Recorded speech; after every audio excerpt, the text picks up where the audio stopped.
ओम शांति। बाप दादा मधुबन।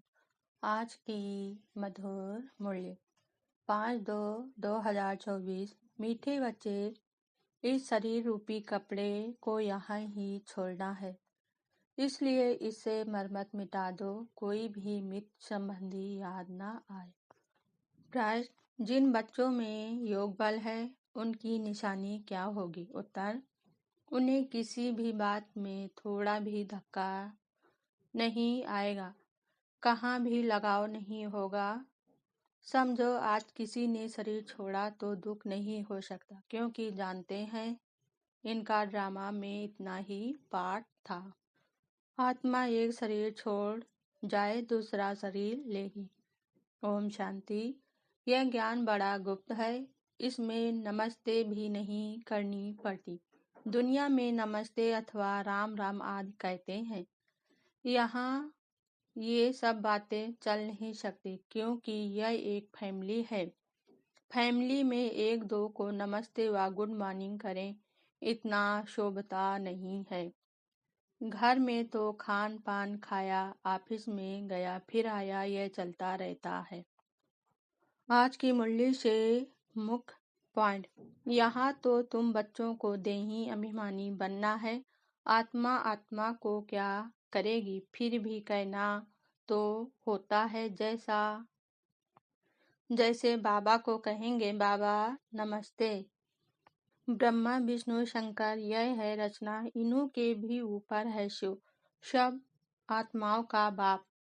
अब क्रिएटर है तो फिर प्रश्न उठता है, इतनी आत्माओं को कब क्रिएट किया?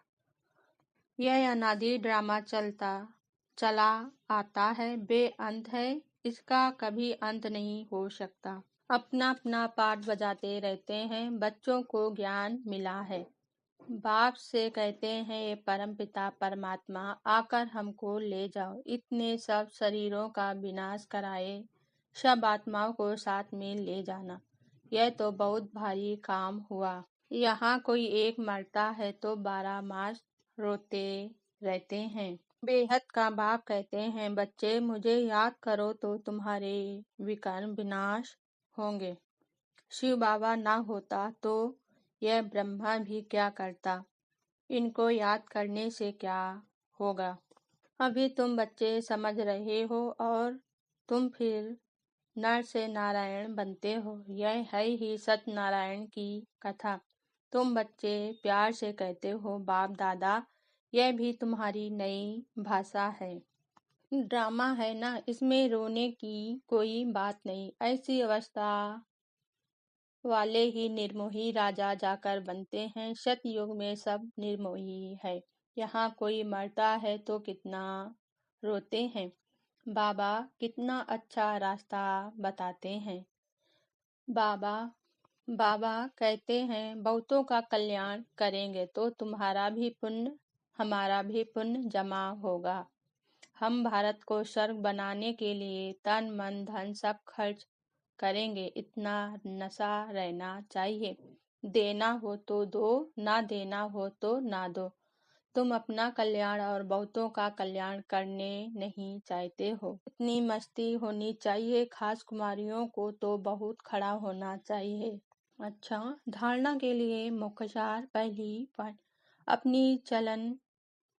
अपनी चाल चलन बहुत रॉयल रखनी है, बहुत फजीलत से बातचीत करनी है, नम्रता का गुण धारण करना है। दूसरी पॉइंट: इन आँखों से जो कुछ दिखाई देता है यह सब कब्र दाखिल होना है, इसलिए इसको देखते हुए भी नहीं देखना है। एक शिव बाबा को ही याद करना है, किसी देहधारी को नहीं।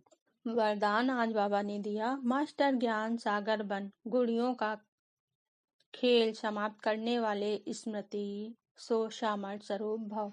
स्पष्टीकरण: जैसे भक्ति मार्ग में मूर्ति बनाकर पूजा आदि करते हैं, फिर उन्हें डुबो देते हैं तो आप उसे गुड़ियों की पूजा करते हो, ऐसे आपके सामने भी जब कोई निर्जीव आसार बातें ईर्षा अनुमान आवेश आदि की आती है और आप उनका विस्तार कर अनुभव करते या कराते हो कि यही सत्य है, तो ये भी जैसे उनमें प्राण भर देते हो, फिर उन्हें ज्ञान सागर बाप की याद से बीती सो बीती का स्व-उन्नति की लहरों में डुबोते भी हो। लेकिन इसमें भी टाइम तो वेस्ट जाता है ना, इसलिए पहले से ही मास्टर ज्ञान सागर बन स्मृति सुसामर्थ्य भव के वरदान से इन गुड़ियों के खेल को समाप्त करो। स्लोगन आज बाबा ने दिया, जो समय पर सहयोगी बनते हैं उन्हें एक का पदम गुणा फल मिल जाता है। अव्यक्त इशारे, एकांत प्रिय बनो, एकता और एकाग्रता को अपनाओ। स्पष्टीकरण, जो भी राजनेताएं व धर्म नेताएं हैं उन्हों को पवित्रता और एकता का अनुभव कराओ। इसी की कमी के कारण दोनों सत्ताएं कमजोर हैं। धर्म सत्ता को धर्म सत्ताहीन बनाने का विशेष तरीका है पवित्रता को सिद्ध करना और राज सत्ता वालों के आगे एकता को सिद्ध करना। ओम शांति।